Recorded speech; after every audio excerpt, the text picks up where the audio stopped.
There's two places on the Pfaff Performance 5.2 that you can use for getting locking stitches, or as they're called, tie-off stitches. First off, the button right here at the beginning has a stitch and then 3 stitches. So at any given time you want locking stitches, all you have to do is touch that button and it's going to give you those stitches. But if you look on screen, you have tie-off options. So if you are starting a row of stitching, if you would like it to lock at the beginning, or lock at the end, and then you can actually at this screen add a automatic thread snips to it.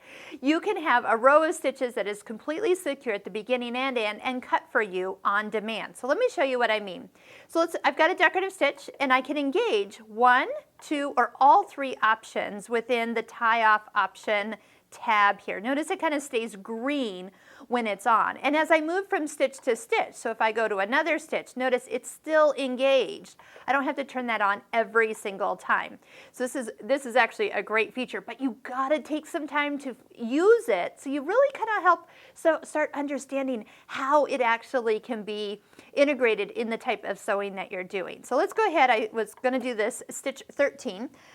We'll have it start as soon as I step on my foot control. I see some locking stitches, and then I'm going to start to sew. Now, to get this to activate, the reverse button is actually what you're going to touch. As soon as it finished the pattern, it locked it, and since I had the thread snips engaged, it cut it, and then it went ahead and lifted it. Oh, I've got a little thread that didn't cut there, but it was meant to cut. Now, if that ever happens where you don't get a thread cut, that's something where you might want to just clean out down below or double check. We'll just give it a little, you heard a little extra clicking that sometimes clears it. Let's see if those little thread snips are back into position. But if they ever get caught on something, that can actually make it so it doesn't cut. But just give it another try before you take it all apart. That's what I do.